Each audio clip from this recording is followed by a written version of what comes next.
Hello and welcome back to the Battle Room. My name is Colin, as always. And today, I haven't done a tournament review in a while.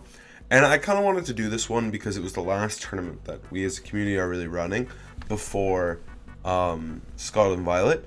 So huge shout outs to Victory Road as always. They run most of these tournaments here. I'll put a link to their stuff down below. This is off their website.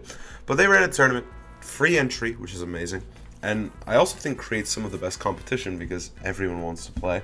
And it's free. They don't have a cap. Free entry, winner gets $200, and then there's $500 total in prizing.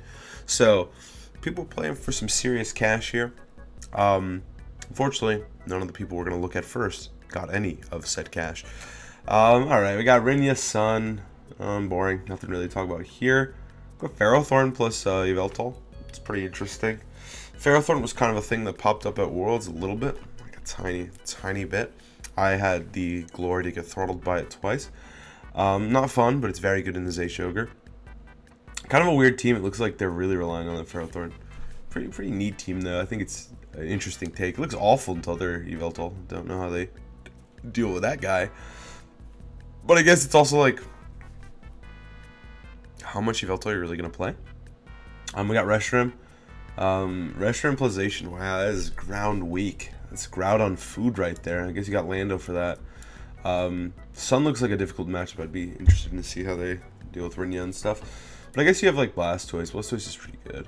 But you can't actually use Blastoise if they have something like, I don't know, Gastrodon. Vovomax Ben 10.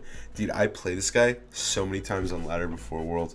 No clue who he is. But he top cut the tournament, so let's go. Vovomax Max Ben 10. With Kiramzation. Wow, this is a very aggressive team, indeed. Okay, pretty standard stuff. The world champ. Well, actually, it's not the world champ team, but it's like like a clone of it, but with a Blastoise instead. It's a little bit more fun. Rinya's Sun. Rinya's Sun is still doing very dominant. Now, this is a team that I didn't think would stick around as long as it did, but it really has shined. Honestly, Rinya's Sun has really stood the test of time. We got Double Weather. I think Double Weather is really cool, and I think it's kind of underexplored. I think it's a really fun idea to be able to create Venusaur and make it like the centerpiece of the team. I just think Venusaur is not like the greatest mon ever, so sometimes it feels kind of bad when you rely on it so heavily. But I don't know. I do like it paired with these Pokemon. Got Yveltal with the Charizard Alecki. This looks pretty saucy, I'm not gonna lie. No Trick Room mode, it's just like a very aggressive Yveltal team, which is not something you see a lot of. I'm just kind of skimming through these a little bit. I got Rinya with a Lunala. Actually, no, that's like more, yeah, it's not necessarily Rinya because there's no Gastrodon, but Lunala Sun, Zacian Ogre with Celesteela. That's a fun team. We'll talk about that one a little later. Basically the Nats Champs team with a Charizard instead of Thundy. Another Reshiram Zacian team. Oh my gosh. See, like, when I look at these teams, I just don't know how they beat Groudon. Like, I played against one in the open, and my opponent had, like, those two, and they brought Instant Grim every game, and, like, holy crap, Groudon just, like, went to town. I literally lost the game, and I felt embarrassed because I lost a game with Groudon versus those Pokemon. I just don't know how you pilot these teams, like, honestly. I feel like you have to rely really heavily on these two pieces, the Gastron and Rillo, but I feel like it's not that consistent. Colossal stuff from Prince. Got Calyrex, Palkia, Ice Rider stuff. Not actually, that's the first one we've seen. We got Ho-Oh Dialga. Wow, Giovanni went crazy on him. Only finished X2, but still cut the tournament, and then it did unfortunately lose. See, this is the type of team in this kind of format, like, that can do really well, just because, like, Giovanni knows it's not perfect, but it's probably very good at beating specific matchups. And obviously, like, playing against something like maybe Zaysh Ogre, this team looks pretty doable into that. And I feel like sometimes it's all about just, like, trying to force the really meta players to just adapt to you and just beat them cleanly. Like, it might suck versus other stuff, but man, does he know how to beat, like, Rinya's Sun or something. Like, that's usually how these teams kind of work. Good lord, I wish we had, like, a exportable so we could look at what the Tyranitar does, but it looks pretty explanatory for the most part. Like, we use Ho-Oh to beat, like, Rinya's Sun, we use Dialga to beat, like, the Rain, and then you just kind of have the partners. But like it has like no speed control either outside of Lucky. That team is probably the coolest one we've seen so far. Got Rinya's Sun, got Shedinja Rain. We got Sableye with Kyogre-zation. That's pretty cool. I think Sableye is actually a cool mon. It was a mon that I tested pre-nationals. That was actually really fun to use. It just never really got going. But I think Sableye is a very cool alternative to Grimmsnarl and can do some really cool stuff, specifically with like Quash and Sunny Day, as it probably does here. But it's a cool team from us too, yeah. Ko with the Lunaludon, a little more aggressive Lunaludon. Alright, we're in top 16. We still haven't got to the money yet. We got another Colossal team. So we got 2 Colossal teams so far. We got Joe X9 with his classic Lunaludon.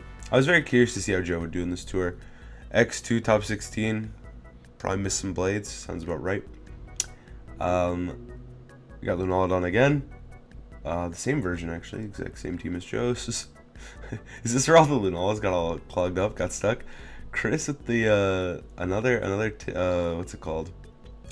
Another similar team to our national champion team, with Charizard over Thundurus. I think I like the Charizard pick a lot.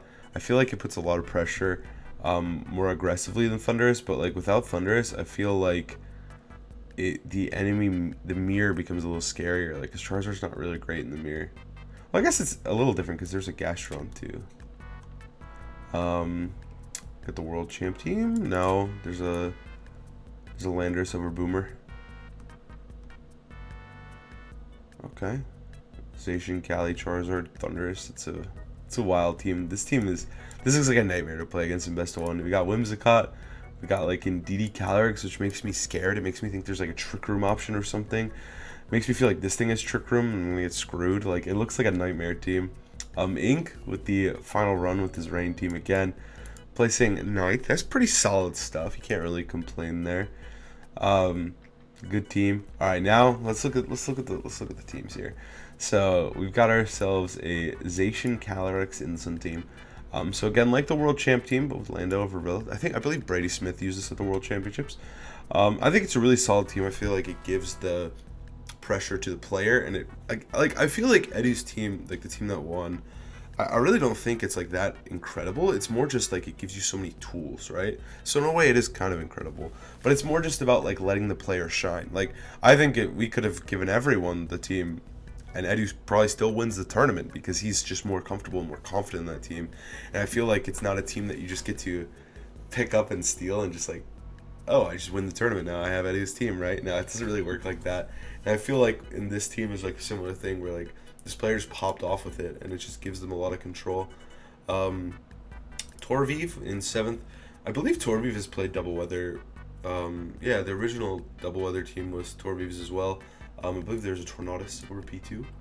But yeah, Double Weather is something that Torviv is familiar with. I think it gives the player a lot of control, especially like I mentioned earlier. It just gives Venusaur the strength.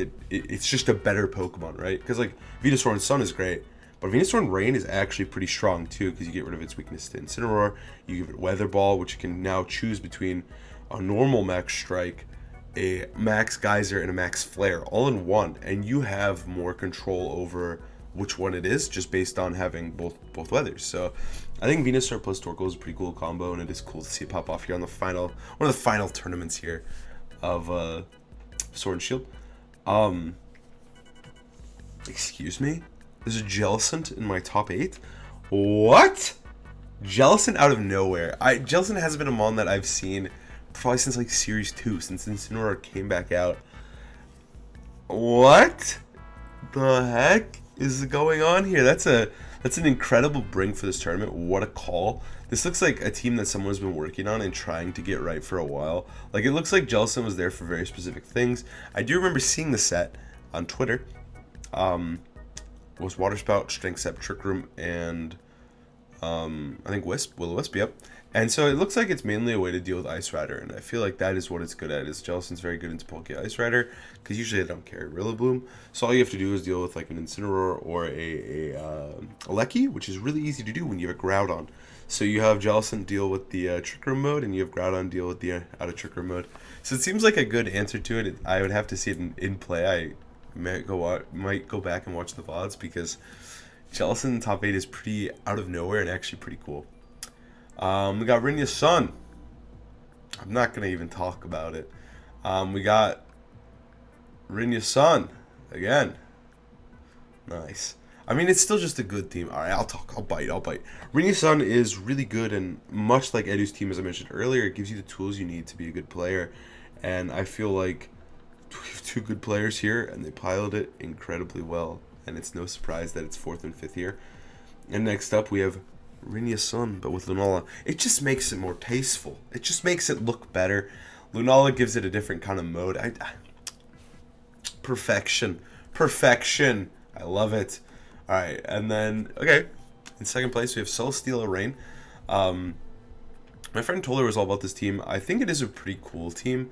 I tested a little bit before Worlds. I'm not super confident or super comfortable with it, but I think it's a very potent team at what it does. It's very effective, right?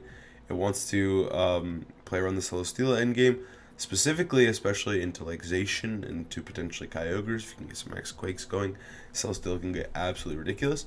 But also just setting up end games against like Tornogres, like really potent. You have Flamethrower, you can deal with Cart, you have Leech Seed to give you recovery.